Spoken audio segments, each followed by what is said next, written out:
Hello students, welcome to my channel. This is Roshan sir maths. अगर आज इस channel पर पहली बार हो तो इस चैनल को ज़रूर सब्सक्राइब कीजिए, वीडियो को लाइक कीजिए और शेयर कीजिए। जैसे कि हम जानते हैं पिछले साल भी हम कई क्वेश्चन सॉल्व करे थे और कई चैप्टर्स हम सॉल्व करे थे। फिर दोबारा से इस साल एक और बार हम सॉल्व करने की कोशिश करेंगे। इससे पहले आप सभी से निवेदन है कि वीडियो को ज़रूर लाइक कीजिए। तो चलिए हम स्टार्ट करते हैं इस साल का पहला चैप्टर 2021-2022 के लिए। Best of luck by all the students. सबसे पहले जो भी स्टूडेंट 9th पास कर 10th में आए हैं उन सभी से मेरा निवेदन है कि आप सब मेहनत करिए, थोड़ा दिल लगाइए और अच्छा पढ़िए और ज़रूर आप पास हो जाएंगे। तो आप सभी से जो 9th पास होकर 10th में आए हैं उन लोगों के लिए थोड़ा मुश्किल होगा, क्योंकि लास्ट टाइम लॉकडाउन था जिसकी वजह से क्लासेस नहीं हो पाए। जो कुछ भी हुआ है हम लोग ऑनलाइन पढ़ चुके हैं। तो कुछ थोड़ा और ज़्यादा थोड़ा अगर हम ज़्यादा इंटरेस्ट देंगे इसके अंदर तो हमको आसानी से हमको समझ में आ जाएगा। तो इसलिए मैं आप लोगों को हेल्प करूँगा। आप लोग अगर कुछ डाउट है तो मुझको कमेंट कर सकते हैं। तो आज हम सॉल्व करेंगे, पहला चैप्टर सॉल्व करेंगे रियल नंबर। देखिए, रियल नंबर के बारे में ऑलरेडी आप लोग 9th क्लास में पढ़ चुके हैं। तो जो रियल नंबर है तो उसको एक बार हम देखेंगे कि फिर किस तरह इसको हम सॉल्व कर सकते हैं। असल रियल नंबर किसको कहते हैं, क्या है रियल नंबर। तो रियल नंबर को पहले वाले आप देखेंगे तो क्लासेस में, जिसको नंबर सिस्टम के नाम पे आप पढ़े थे, जिसके अंदर आते हैं natural numbers, whole numbers, integers, odd numbers, even numbers, ये सभी आप लोग नंबर सिस्टम में आप लोग पढ़ चुके हैं। तो एक बार फिर मैं दोबारा थोड़ा दोहरा दूंगा। और आप लोग इसके बारे में ज़्यादा डिटेल्स जानना चाहते हैं तो मेरी पहले से एक वीडियो बनी हुई है, नीचे डिस्क्रिप्शंस में इसकी मैं लिंक दे दूंगा, आप चाहे तो वहां से देख सकते हैं। एक बार मैं आप लोगों को रिवाइज करने के लिए दे रहा हूं। देखिए, सबसे पहले हम देखेंगे नंबर सिस्टम। रियल नंबर जो आता है वो आता है नंबर सिस्टम से। नंबर सिस्टम से रियल नंबर आता है। नंबर सिस्टम में क्या होगा, सबसे पहले होगा नेचुरल नंबर्स। नेचुरल नंबर्स क्या होंगे, 1 से शुरू होंगे। ये नेचुरल नंबर 1 2 3 4 जितने भी नंबर्स आएंगे सभी प्रकार के नेचुरल नंबर्स होंगे। 1 से शुरू होने वाले नंबर्स को हम कहेंगे नेचुरल नंबर्स। इसके बाद आते हैं होल नंबर्स। होल नंबर्स कहाँ से शुरू होते हैं, 0 से शुरू होते हैं। 0 1 2 3 4 ये होल नंबर्स हो गए। Natural numbers whole number. एक चीज़ यहाँ पर देखिए, एक दो बातें आप लोगों को बताना चाहता हूँ। ये नेचुरल नंबर्स 1 से शुरू हो रहे हैं, होल नंबर 0 से शुरू हो रहे हैं। अगर आप ये 0 को छोड़ देंगे तो 1 2 3 4 यहाँ पर भी है, 1 2 3 4 नेचुरल नंबर में भी है। तो इसलिए क्या होगा, every natural number whole number होगा। Every natural number whole number होगा, लेकिन every whole number natural number नहीं होगा। ये आप लोगों को याद रखना पड़ेगा, समझ में। Every natural number whole number होगा, लेकिन every whole number natural number नहीं होगा, क्योंकि यहाँ पर 0 से शुरू होगा। क्लियर हो गया स्टेटमेंट। तो अब उसके बाद आते हैं इंटीजर्स। इंटीजर्स 0 1 2 3 ये इंटीजर्स हो गए। इंटीजर्स में क्या होगा, पॉजिटिव के नंबर्स के साथ नेगेटिव नंबर्स भी आएंगे। -1 -2 -3 इस तरह हम ले लेंगे। तो देखिए यहाँ पर 1 2 3 आ रहा है तो नेचुरल नंबर होंगे। 0 से शुरू हो रहा है, होल नंबर्स होंगे।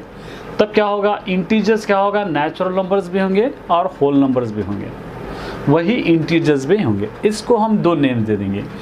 ये नंबर्स को हम दे देंगे पॉजिटिव इंटीजर्स कहेंगे इसको। इसका नाम दे देंगे हम नेगेटिव इंटीजर्स।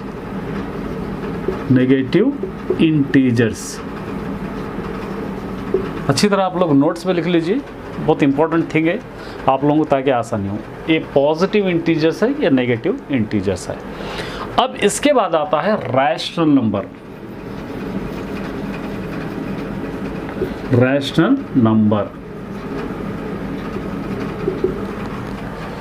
देखिए, सबसे पहले हमको रैशनल नंबर्स के बारे में जानना होगा।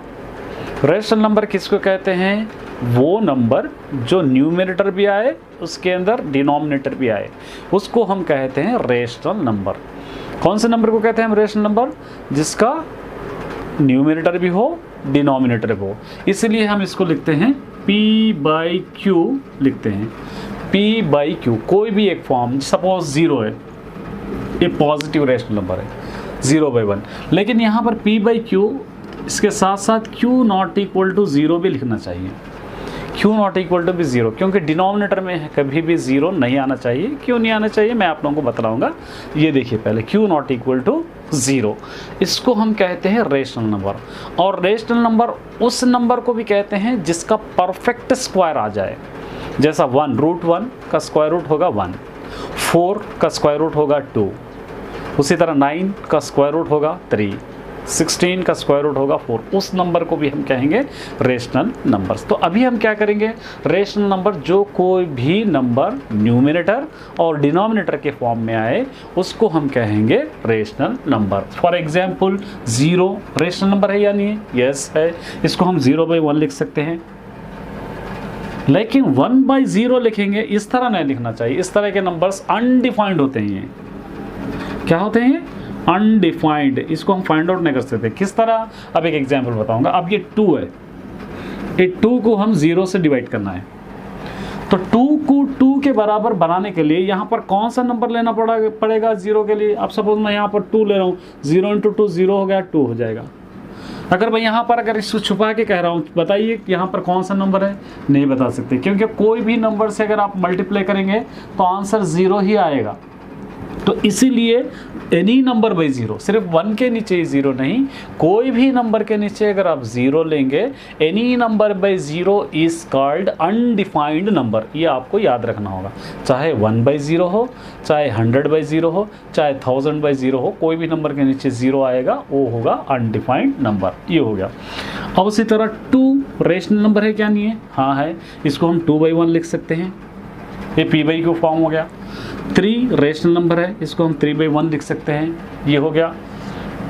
उसी तरह 4/1। तो हमको याद रखना है कि जो भी नंबर p/q फॉर्म में रहेगा, उसको हम कहेंगे रेशनल नंबर। यहाँ तक आप समझ में आ गया? यहाँ पर नेचुरल नंबर होगा, होल नंबर, और नेचुरल और होल नंबर होंगे इंटीजर्स, और ये दोनों मिलाएंगे तो रेशनल नंबर्स होगा। अब ये बेसिक पैटर्न था। अब हम रियल नंबर की तरफ आ जाएंगे। रियल नंबर किसको कहते हैं देखिए एक बार।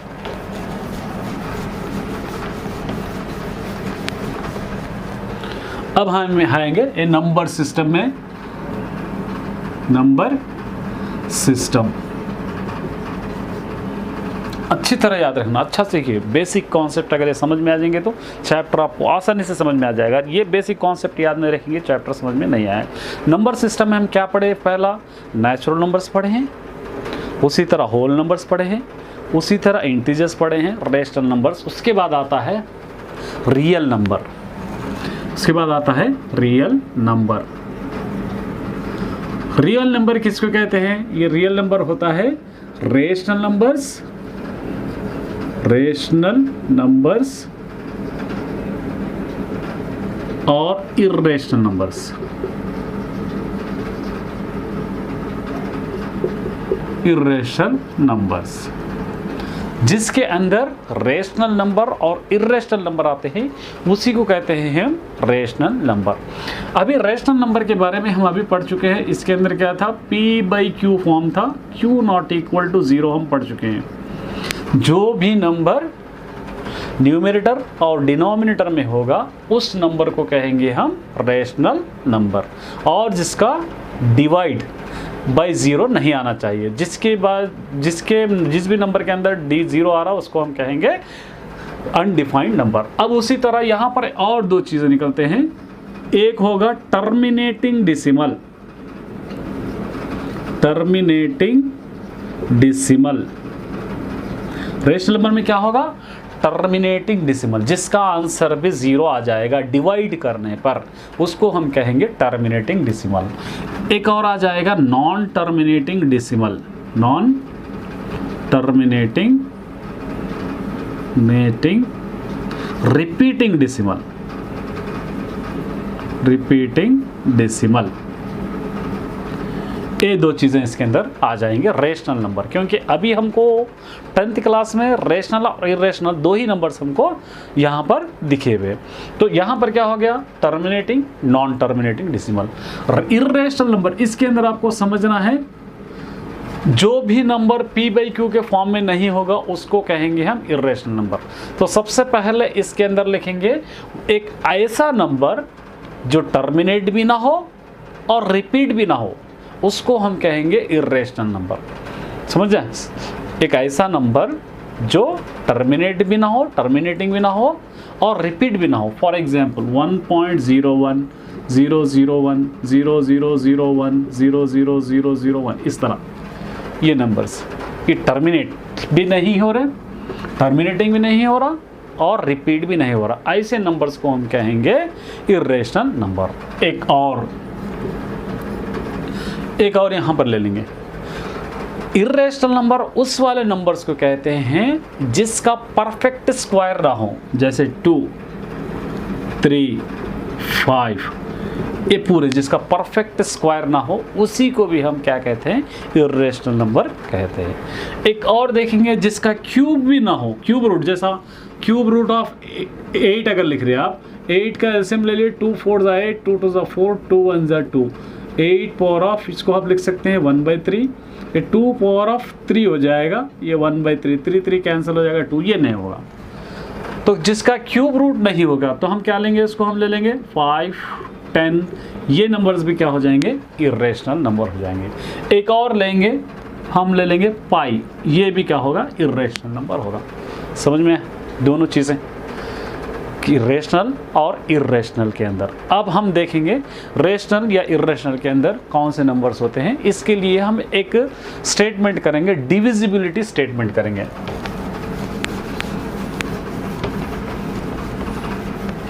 अच्छी तरह समझ जाइए, बहुत डिविजिबिलिटी हम सॉल्व करेंगे।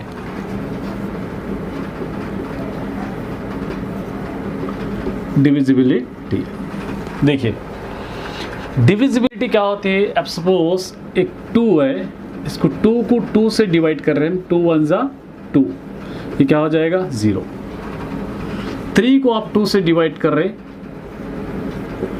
2 1 ज़ा 2, रिमाइंडर 1।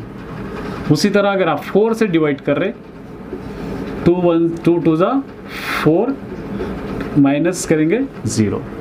उसी तरह 5 को आप डिवाइड करेंगे, 2 2 ज़ा 4, रिमाइंडर 1। क्या समझ में ऐसे, अगर आप किसी भी नंबर को 2 से डिवाइड करेंगे तो उसका रिमाइंडर आएगा 0 या 1। 2 से कम, 2 से कम वाला नंबर क्या रहा रिमाइंडर, देखिए 0 आया, 1 आया, 0 आया, 1। अगर आप बिग नंबर लेना चाह रहे, सपोज 50 लेंगे, 2 2 ज़ा 4, रिमाइंडर 1 ये 0, 2 5 ज़ा क्या हो गया 10, ये 0। एक और बड़ा नंबर ले लीजिए, 55 ले लेंगे, ये हो जाएगा 2 2 ज़ा 4, रिमाइंडर 1, फिर ये 5, 2 7 ज़ा 14, रिमाइंडर क्या हो गया 1। कोई भी नंबर को आप 2 से डिवाइड कीजिए, रिमाइंडर क्या होगा, या तो 0 होगा या तो 1 होगा। यहाँ पर लिखेंगे हम 2 से अगर आप डिवाइड कर रहे, जिसको हम क्या कहेंगे, डिवाइजर कहेंगे और रिमाइंडर कहेंगे, डिवाइड और रिमाइंडर हम कहेंगे। तो यहाँ पर अगर 2 से डिवाइड कर रहे तो इसका रिमाइंडर 0 और 1 आ जाएगा। क्या आ जाएगा, 0 1। अगर 3 से डिवाइड कर रहे हैं, अब 6 है, 3 से डिवाइड कर रहे, 3 2 ज़ा क्या हो जाएगा 6 है 0। 7 से डिवाइड कर रहे हैं आप 3 को, 3 2 ज़ा 6, रिमाइंडर आ गया 1। 8 से डिवाइड कर रहे हैं आप 3 को, 3 2 ज़ा 6, रिमाइंडर आ जाएगा 2। 9 से डिवाइड कर रहे हैं आप 3 को, 3 3 ज़ा 9। तो यहाँ पर आपको समझ में आ जाएगा, कोई भी नंबर को आप 3 से डिवाइड करेंगे तो उसका रिमाइंडर क्या होगा, या 0 आएगा या 1 आएगा या 2 आएगा। 0 1 2 यानी 3 से लेस, 3 से कम। हम 3 से कम किस तरह, अगर 3 से ले रहे आप तो इसका आएगा 0 1 2, इस तरह आ जाएगा। अगर 4 से आप डिवाइड कर रहे तो 4 से डिवाइड करेंगे, इसका रिमाइंडर देखिए 4 से डिवाइड करेंगे हम, 4 1 जा 4, क्या हो जाएगा ये 0। 5 को 4 से डिवाइड कीजिए, 4 1 जा 4, रिमाइंडर 1। 6 को 4 से डिवाइड कीजिए, 4 1 जा 4, रिमाइंडर 2। 7 को डिवाइड कीजिए 4 से, 4 1 जा 4, रिमाइंडर 3। उसी तरह 8 को डिवाइड कीजिए 4 से, 4 2 जा 8, रिमाइंडर 0। कोई भी नंबर को 4 से डिवाइड करेंगे तो उसका रिमाइंडर होगा 0 1 2 3, 0 1 2 3, 0 1 2 3, क्या आएगा रिमाइंडर आएगा। अगर आप 5 से डिवाइड करेंगे तो 0 1 2 3 4 आएगा। अगर 6 से डिवाइड करेंगे तो 0 1 2 3 4 5। मतलब क्या होगा कि ये जो भी आप डिविडेंट, जो भी आप डिवाइज़र ले रहे उससे एक नंबर कम आ जाएगा। 2 लेंगे तो 0 1 हो जाएगा, 3 लेंगे तो 0 1 2 आएगा, 4 लेंगे तो 0 1 2 3 आएगा, 5 ले, समझ में आए। तो अब देखिए यहाँ पर इसको हम क्या करेंगे, एक नेम दे देंगे। अब सपोज यहाँ पर आप इस तरह एक डिवाइड, एक एग्जाम्पल ले लिए, 2 को 1 से डिवाइड करें तो इसका एक नेम दे देंगे, एक स्टेटमेंट दे देंगे, ये ए दे देंगे और इसको दे देंगे हम B, इसको दे देंगे Q, इसको दे देंगे R। अब देखिए ये 2 है, ये 2 को ये 2 से डिवाइड कर रहे, ये 1 आ गया, ये 2 1 जा 2 हो गया, ये 0 हो गया। इसका नेम है डिविडेंट, इसको कहेंगे हम डिविडेंट, इसको कहेंगे हम डिवाइजर, डिवाइजर, क्या कहेंगे हम इसको डिवाइजर। इसको कहेंगे हम कोएफिशिएंट, कोएफिशिएंट, इसको कहेंगे हम रिमाइंडर, क्या कहेंगे हम रिमाइंडर। समझ में, ये हो गया डिविडेंट डिवाइजर, ये हो गया डिविडेंट, ये हो गया क्या हो गया कोएफिशिएंट, ये हो गया रिमाइंडर। अब हम यहां पर क्या करेंगे, ये सपोज ये देखिए 2 को हम 1 से मल्टीप्लाई करेंगे प्लस 0 ऐड करेंगे तो क्या आ जाएगा, डिवाइजर आ जाएगा, डिविडेंट आ जाएगा। 2 इंटू 1, देखिए यहाँ पे 2 इंटू 1 प्लस 1 ऐड करेंगे, 2 1 जा 2 प्लस 1 क्या हो जाएगा 3। ये ले लेंगे आप 2 इंटू ये 2 प्लस 0 ले लेंगे, 2 2 जा 4, क्या होगा यहाँ पर डिविडेंट को कोएफिशिएंट से मल्टीप्लाई करके अगर रिमाइंडर को ऐड करेंगे तो क्या हो जाएगा, डिवाइजर आ जाएगा। क्या आ जाएगा, डिवाइजर। तो इसीलिए हम इसको क्या लिखेंगे, इसको लिखेंगे हम a इज इक्वल टू ये b q, b dividend plus q plus ये r, b into a is equal to, ये डिवाइजर है, यहाँ पर लिखना है। अगर आपको लिखना है तो यहाँ पर आप लिख सकते हैं, कैसे लिखेंगे, यहाँ पर लिखेंगे हम divisor, divisor sorry dividend, dividend is equal to divisor plus coefficient into coefficient plus reminder. ये आपको याद रखना होगा, ये आपको अच्छी तरह याद रखना होगा। Dividend is equal to divisor plus coefficient into reminder. कोई भी नंबर ले लीजिए आप, ये आपको स्टेटमेंट यूज करना होगा। अब यहाँ पर हम लिखते वक्त a is equal to b q plus r अगर लिख रहे हैं आप, अगर b की वैल्यू, ये सपोज है b की वैल्यू दे देंगे, b is equal to 2, b is equal to 3, b is equal to 2 है, तो इसका रिमाइंडर क्या आ जाएगा, 0 और 1 आ जाएगा। यहाँ पर हम लिखे 0 और 1। उसी तरह b इज इक्वल टू अगर 3 है तो इसका रिमाइंडर क्या आ जाएगा, 0 1 2 आ जाएगा। b इज इक्वल टू यहाँ पर लिख रहे हैं आप a is equal to b, अगर आप 2 q प्लस r लिख रहे तो ये हो जाएगा। b a is equal to 3 q plus r लिख रहे, ये हो जाएगा। a is equal to 4 q plus r लिख रहे आप तो b इज इक्वल टू 4 हो जाएगा, तो इसका रिमाइंडर 0 1 2 3 ये आ जाएगा। तो यहाँ पर आपको याद रखना होगा कि रिमाइंडर b की वैल्यू जो डिविडेंट होगी उससे कम आ जाएगी पॉसिबल वैल्यू। b अगर डिविडेंट अगर 10 है तो उसके वैल्यूज क्या आ जाएंगे, रिमाइंडर 0 1 2 3 4 5 9 तक आ जाएंगे। तो ये आपको याद रखना होगा। और यहाँ पर क्या यूज़ करेंगे हम, a is equal to bq plus r, और रिमाइंडर क्या होगा, या 0 होगा किसके, 0 होगा या ज़्यादा होगा, किससे? रिमाइंडर से। उसी तरह b से कम होगा, b डिविडेंड से कम होगा। अगर आप किसी भी डिवाइज़र से बड़ा हो, अगर आप किसी भी डिविडेंड को प्रूव करना है तो क्या होगा? Divisor into coefficient plus reminder. अब सपोज यहाँ पर अगर मैं क्या कर रहा हूँ, एक 8 है, इसको ले रहे हम ले रहे 3 से, 3 2 ज़ा 6 आ जाएगा 2, तो ये हो गया हमारा डिविडेंड। अगर आप 8 क्या है, ये डिविडेंड है, ये डिविडेंड है। 8 को प्रूफ करना है तो आपको क्या करना होगा? Divisor into coefficient plus reminder. 3 2 ज़ा 6 प्लस 2 अगर ऐड करेंगे तो क्या हो जाएगा? 8 आ जाएगा। इस तरह आप प्रूफ कर सकते हैं। तो a is equal to b q plus r, 0 less than r less than b, इसका एक नाम है, उसी को कहते हैं हम यूक्लिड डिवीजन लेमा। समझ में आप लोगों को? Euclid division lemma. Euclid division lemma किसको कहते हैं हम? Euclid division lemma. Euclid division lemma क्या होगा? इसका स्टेटमेंट क्या होगा? a is equal to b q plus r, 0 less than r less than b, 0 less than r और लेस देन बी। तो यूक्लिड डिवीजन लेमा और यूक्लिड डिवीजन एल्गोरिथम, ये दोनों के अंदर आपको पहले डिफरेंस समझना होगा, जिसके लिए देखिए मैं दोनों के अंदर आप लोगों को यहाँ पर डेफिनेशंस लिखा हूँ। यूक्लिड डिवीजन एल्गोरिथम किसको कहते हैं और यूक्लिड डिवीजन लेमा किसको? डिवीजन लेमा और यूक्लिड डिवीजन एल्गोरिथम, ये दोनों अलग अलग स्टेटमेंट्स है।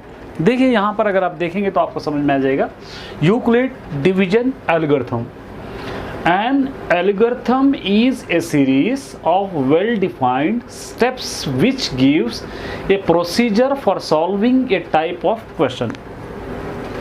देखिए पहले आपको ये समझना होगा, एल्गोरिथम हम किसको कहते हैं? यूक्लिड डिवीजन एल्गोरिथम उस क्वेश्चन को कहते हैं, कोई भी क्वेश्चन हम step by step procedure use करने को हम कहते हैं। एक एग्जांपल बताता हूँ आपको, छोटी सी एग्जांपल, आपको समझ में आ जाएगा। अब जैसे हम 2 का टेबल लिखते हैं तो 2 के टेबल में सबसे पहले क्या आता है? 2 1 ज़ा 2, 2 2 ज़ा 4, 2 3 ज़ा 6, 2 4 ज़ा 8, इस तरह स्टेप बाय स्टेप प्रोसीजर आता है, जिसी को हम कहते हैं यूक्लिड डिवीजन एल्गोरिथम। ये आपको अच्छी तरह समझना होगा। यूक्लिड डिवीजन एल्गोरिथम किसी, अब सपोज एक एग्जांपल लीजिए, एक और एग्जांपल लेंगे, a plus b whole square है। इसके अंदर एक क्वेश्चन है a is equal to 3, b is equal to 5 है। तब आप क्या करेंगे? a plus b whole square का फॉर्मूला पहले लिखेंगे, a square plus 2ab plus b square पहले आप लिखेंगे। फॉर्मूला पहले लिखे बाद क्या होगा आपको? उसके बाद आपको एक एक स्टेप्स यहाँ पर सब्स्टिट्यूट करते हुए आना पड़ेगा। तो स्टेप बाय स्टेप प्रोसीजर जो हम यूज़ करते हैं उसी को कहते हैं यूक्लिड डिवीजन एल्गोरिथम। ये अच्छी तरह समझ में आ गया? समझ में आप लोगों को? समझिए। दूसरा होता है यूक्लिड डिवीजन लेमा। देखिए यहाँ पर यूक्लिड डिवीजन लेमा क्या होगा? एन यहाँ पर लिखेंगे, a lemma is a proven statement used for proving another statement. Euclid division algorithm आपको समझ में आ गया होगा कि एक स्टेप बाय स्टेप प्रोसीजर को हम कहते हैं। यूक्लिड डिवीजन लेमा किसको कहते हैं हम? कोई भी स्टेटमेंट सॉल्व करने के लिए सॉल्व करेगा एक स्टेटमेंट यूज़ करने को यूक्लिड डिवीजन लेमा कहते हैं। मतलब एक स्टेटमेंट सॉल्व करने के लिए एक और स्टेटमेंट उसको यूज़ करना है। यहाँ पर हम वही लिखे, lemma is a proven statement for proving another statement. एक सॉल्व करे हुए स्टेटमेंट को दूसरे क्वेश्चन सॉल्व करने के लिए यूज़ करते हैं, उसी को कहते हैं हम यूक्लिड डिवीजन लेमा। समझ आया? अब दोनों questions, Euclid division algorithm, Euclid division lemma, दोनों अलग अलग है। Euclid division algorithm step by step procedure जो क्वेश्चन करते हैं उसको हम कहते हैं एल्गोरिथम। यूक्लिड डिवीजन लेमा किसको कहते हैं? कोई भी क्वेश्चन यूज सॉल्व करने के लिए उसको एक स्टेटमेंट यूज़ कर रहे हैं, एक क्वेश्चन सॉल्व करने के लिए एक स्टेटमेंट यूज़ करना, उसी को कहते हैं यूक्लिड डिवीजन लेमा।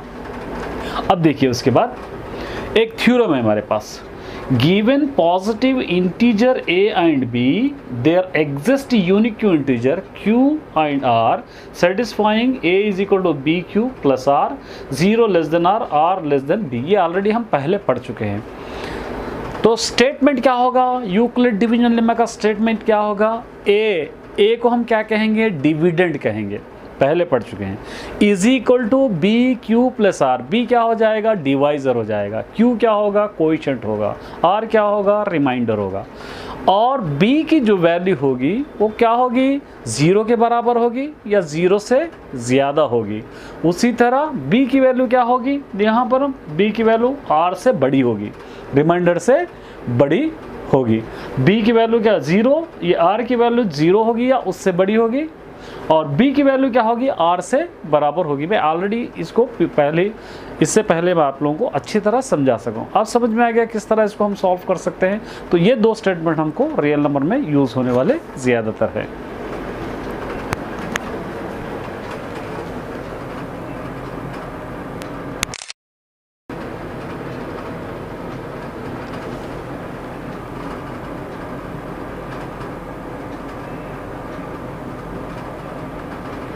मुझो तो ठहरो बोले तो क्या हुआ जी, कितने की चले कैसा स्टॉप कैसा करना है मालूम ही नहीं, कहाँ से स्टॉप करना।